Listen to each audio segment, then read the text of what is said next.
Welcome back to the channel. This will be the best wildcard team for Game Week 7. Towards the end of this podcast, I'll demonstrate a free hit squad for the upcoming deadline, and you can see the top 10 captaincy choices on screen. Gabriel is 10th. He picked up a knock against Olympiacos and was subbed off as a precaution, but Arteta said he should be fine. Voltemada scored against Union Saint-Gilloise in the Champions League and was subbed off relatively early. I've put him in 9th against Nottingham Forest. Bruno Fernandes, despite facing an informed Sunderland side, is in 8th, with Salah and Gyökeres just missing out on the top 5, which comprise of Saka, who scored as a substitute in a 2-0 victory against Olympiacos. Ollie Watkins is 4th after scoring his first Premier League goal of the season against Fulham. I think Semenyo is still in that podium facing Fulham at home. He has a good record against them. And Phil Foden has scored 7 times against Brentford throughout his career in 7 appearances. That includes a hat-trick at the GTEC Community Stadium, and he's the only Man City player to score away from home against Brentford. So that could change, of course, with Erling Haaland, who scored another brace,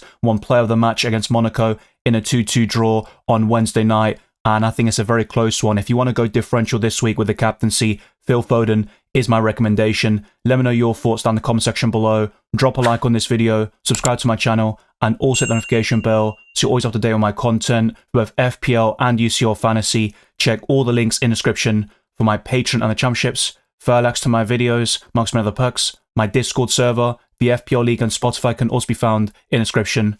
But without further ado, let's jump straight into it.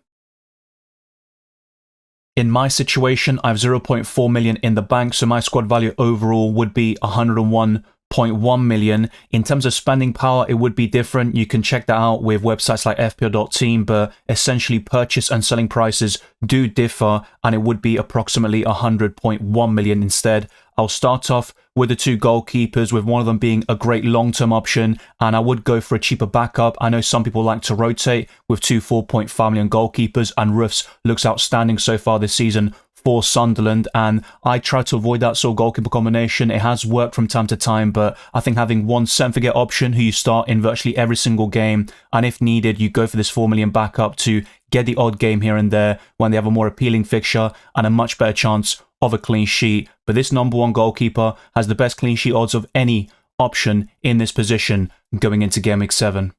David Raya might be 4th in terms of the FPL points scored amongst goalkeepers so far this season, but Arsenal have a 57% probability of keeping a clean sheet against West Ham this weekend. That's higher than any other team for the Game Week 7 set of matches, and he was terrific against Olympiacos, making 2 terrific saves, and he was a contender for player of the match. I think ultimately Odegaard deserved that sort of award, but David Raya has been so consistent for Arsenal, and he can make some huge saves at crucial times. So he is a very good set and forget option until you wildcard in the second half of the season, and he can carry you through even tougher fixtures. Arsenal have had arguably the toughest fixture run for the first 6 game weeks. Yeah, they've kept clean sheets. They're still high up in the Premier League table, and they've only conceded 3 goals in this division against Voltemada, Erling Haaland, and a terrific free kick by Dominic Szoboszlai, and across all other competitions, they've also not conceded a single goal. So the Gunners are very solid defensively. Doubling up is certainly viable with David Raya in goal and then 1 defender. But as I discussed going into UCL Fantasy for match day 2, Jurrien Timber could be rested from time to time for Ben White because he's another quality right back. I think Gabriel is the safest Arsenal defender despite that knock he picked against Olympiacos. He should be fine and starts that game against West Ham on Saturday. But the backup long-term would be Dubravka. You could take a punt on Darlow, especially if we get news of Perry being injured for the long-term, but it's not really worth kind of betting on something like this on a 4 million goalkeeper. You don't want to spend a transfer here, and just in case Raya gets a suspension or he misses the odd game here and there, having that sort of backup goalkeeper like Dubravka who can get save points is crucial, and I think he'll do the job in the long term with the odd clean sheet here and there, which might surprise you, of course, like against Sunderland back in Game Week 2. He also got 4 points in a game week where Robert Sanchez, for example, got -3. So it can be quite underrated to have that sort of decent option on your bench to come in when needed, but Raya would start virtually every single game in your FPL team. There are plenty of premium defenders to choose from, but Gabriel is my favourite, and I said this a couple of weeks ago, even after he blanked against Liverpool, for example. He's going to get DEFCON in several matches. He did so against Newcastle and scored the winning goal in the 96th minute, and he has scored in so many big stadiums in the Premier League: Stamford Bridge, Anfield, the Etihad, the Tottenham Hotspur Stadium, and now St James's Park. I think the only one left is Old Trafford to add to that illustrious collection. But Gabriel now costs 6.2 million. He can score defensive contribution points, not on a regular basis compared to Senesi or Tarkowski, but still regularly enough. And the reason why I invest such a hefty price tag in a defender is for the clean sheet potential. And when you look at Man City's options, I think Gavardio can also get DEFCON and the odd clean sheet, but City still look vulnerable defensively, even with Donnarumma between the sticks. And Virgil van Dijk has some tough fixtures coming up, but he would be another one who gets DEFCON regularly, can score big goals, and is one of the best defenders in Fantasy Premier League as well. Saliba is still decent. Jurrien Timber will start most games for Arsenal in the Premier League, but Ben White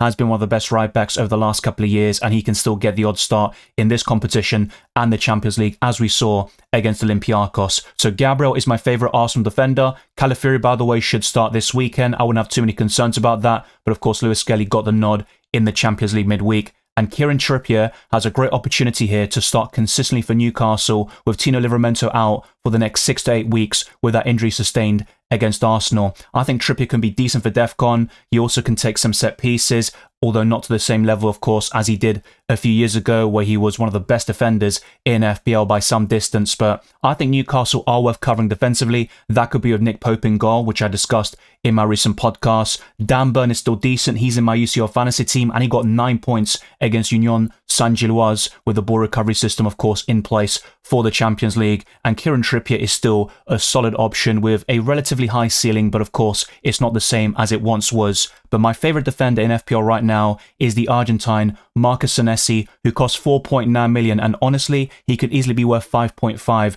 if Bournemouth continue to keep clean sheets, look solid, and he gets DEFCON. I think Senesi will be a great option for the remainder of the season, and he also has a bit of goals and assist potential. He's already got a few assists, of course, like the one to equalise against Leeds in that 2-2 draw, and he's my favourite Bournemouth asset alongside Semenyo. Picking between those is quite tough. You might still give the edge to Antoine Semenyo right now, but Senesi is definitely worth doubling up on with Bournemouth, and you don't need a triple up with Ivanosen up front right now, or the other defenders like Diakite or Truffert. By far the best, and he's still worth the extra 0.4 million over his kind of teammates. It would be Marcus Senesi, so I would go for him and just not think too much about it. A clean sheet is possible on Friday night against Fulham. I'm actually predicting a 1-0, as you'll see very soon, and Senesi is definitely worth the investment in FPL. The same goes for another defender who I talked about skipping when they were about to face Liverpool in Gameweek 6, and he did get the winning assist, and that is Mark Gay. Crystal Palace's fixtures remain quite tough, but he could sit on your bench in some of these matches. Even Everton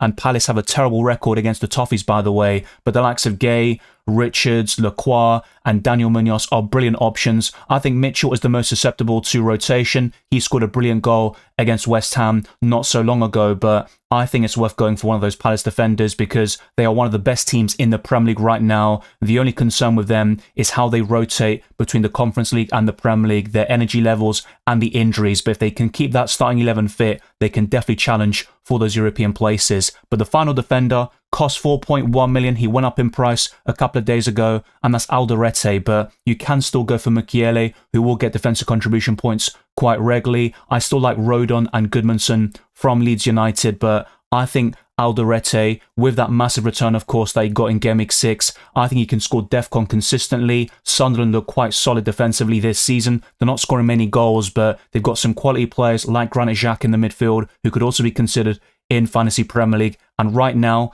their best FPL asset overall would be Alderete in central defence. Not only will I show you a best free hit team towards the end of this podcast, but also some alternative picks to consider for the wildcard chip. And Bukayo Saka is a massive differential. It's a unique opportunity to invest quite early on in an asset with great fixtures coming up, with a high ceiling. He's been very consistent in FPL over the last couple of seasons with the goals and assist potential. He could be on penalties, especially if Gyökeres isn't on the pitch. Of course, those two and Odegaard could share those duties, but I think Gyökeres would be first choice. And Bukayo Saka has more routes to points than a Victor Gyökeres, for example, and that boosts his ceiling even further. And the fact he was a substitute against Olympiacos and scored towards the end of the game, and the goalkeeper really should have done better, I think Saka's in a great position to start against West Ham and be one of the best captaincy options for the upcoming deadline, as highlighted towards the beginning of this podcast. I also like Enzo Fernandez to cover Chelsea offensively, especially if you gravitate away from João Pedro up front and you still want that Chelsea offensive coverage. Moises Caicedo is a defensive contribution machine. You can still consider him, but Enzo Fernandez will have an even higher ceiling with goals and assists, especially when he plays as an attacking midfielder. He costs 6.7 million with 39 FPL points to his name, decent underlying stats, and a couple of weeks ago I talked about buying him in a Transfers podcast. But let's go to the other midfielders, and one of them is an absolute standout. I don't like saying someone is essential, but I think this player is so close to that term at this moment in time, and that's Antoine Semenyo. He is a talismanic figure for Bournemouth. He is on penalties when Kluivert isn't on the pitch, and his consistency has been to another level. I know last season he showed a lot of promise, but he scored and assisted a lot against the tougher teams and sometimes was left wanting against the so-called weaker opposition. But he is now doing it against Leeds, Liverpool, and all different types of teams and systems. He is getting the job done on the left-hand side or the right, and we'll probably see him play more on the left now with a few different kind of introductions to the starting 11, like Justin Kluivert to the 10 and also Adley on the right-hand side. But if Brooks comes in again over the weekend,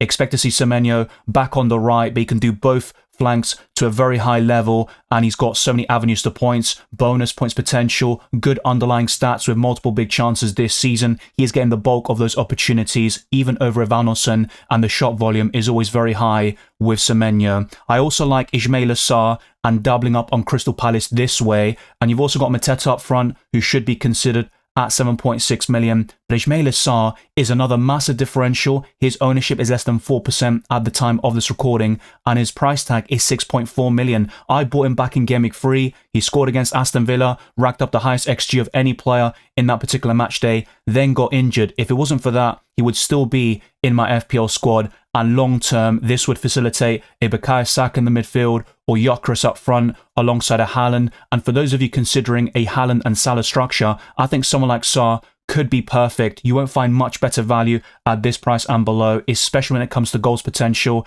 and he is fixture proof. He has a brilliant record against clubs like Aston Villa and Liverpool, and that is so useful for an FPL asset. But the fifth and final midfielder here is going to be a budget option who can score DEFCON, and this is something a little bit different to what you've seen before. Granit Xhaka has been a revelationary signing for Sunderland. He can also get the odd assist. Don't expect too many goals from him though. He has done that for Bayer Leverkusen in the past and his last season at Arsenal, where he played a more offensive box-to-box role, but he's also sitting a little bit deeper at times for Sunderland. He's all over the pitch, getting things done. He can pick up quite a few yellow cards and reds. Maybe he's kind of toned that down compared to the past, but he's still got that in him, and he did pick up a booking fairly recently. But Granit Xhaka is a great option at 5 million. He'll offer decent value here. You've also got Josh King if you want to find a little bit extra in terms of funds and use that to upgrade other positions. And there's also Dewsbury Hall. Once he's back from suspension, he picked up his 5th yellow card against West Ham in Gameweek 6, and I have to say that never should have been a booking. And there'll be other options discussed later in this video using the website fpl.team. But before I do that, let's go to the free forwards, and I have to say some of these options are fantastic.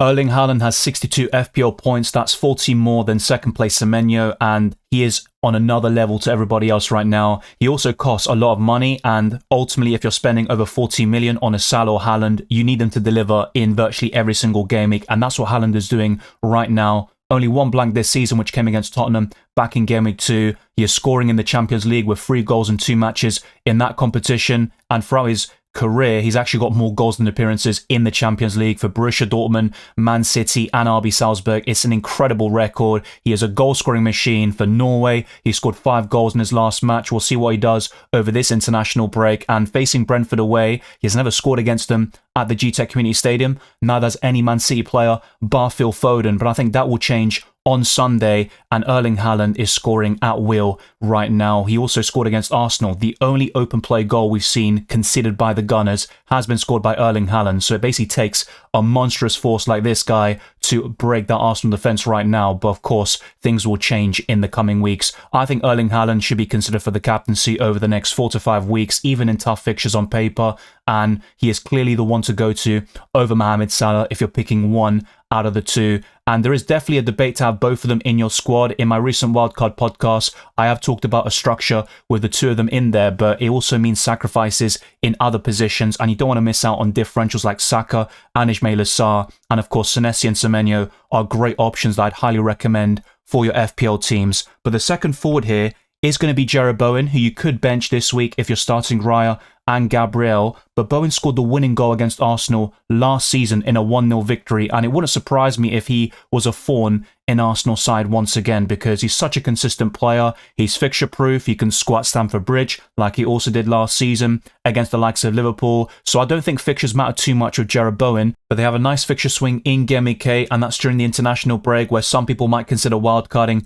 by that stage, and you could argue a lot of the picks would be similar from now until Gameweek, but you've also got the added benefit of another game week's worth of data. You've also got the international break to see which injuries happen and which players are doubtful going into the Game Week 8 deadline in a couple of weeks' time. But Jarrod Bowen will be one of the standouts in the forward line. The same goes for a super signing who has been scoring the goals for Newcastle recently in Voltemada. He is my favourite Newcastle asset overall, but Nick Pope in goal and the likes of Trippier in the defence would also be solid. I know Anthony Gordon scored 2 penalties against Union Saint-Gilloise, but I still think Voltemada is the pick over him. You might want to consider Gordon as another differential in the midfield, but I think Voltemada has a high ceiling against Nottingham Forest and in other fixtures coming up fairly soon. I think their fixtures aren't particularly great, but it's probably kind of average for Newcastle over the next 5, especially from an attacking perspective. This means no Joao Pedro, but like I said, towards the end of this podcast, I'll show you alternative picks if you want to go for something a little bit more template. And even that squad will have a differential in the defensive line, so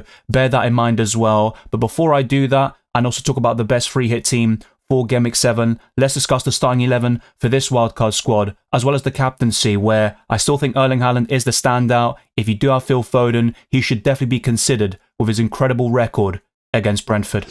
Long term, the double up in the Arsenal defence will be viable and it will pay off the points quite comfortably, but maybe in a fixture like West Ham, where a lot of people expect the Gunners to win comprehensively, and also I've gone for a big scoreline, you've got to be careful because teams like West Ham, it's a London derby, they'll be well up for it, they've got a new manager, and players like Jarrod Bowen could make the difference. So if you want to start Jarrod Bowen over Gabriel even, or Mark Gay, I think that's completely reasonable. And some people might be watching this and think, I don't want Bowen, not yet anyway. And that's also completely fair enough. You can play this in different ways. This is just a structure for you to kind of base some ideas off, and then you can build upon the foundations of this wildcard squad. But David Raya would be in goal, facing West Ham at home, alongside Gabriel, forming that double up in the Arsenal defence, with Kieran Trippier, Senesi, and Mark Gay, Saka, Enzo Fernandez, Semenyo, and Ismail Assar in the midfield, with Voltemada and Erling Haaland as the captain up front. On the bench, Dubravka, Jarrod Bowen, which I'm very uneasy about, Alderete, and Granit Xhaka. You could even start one of those Sunderland players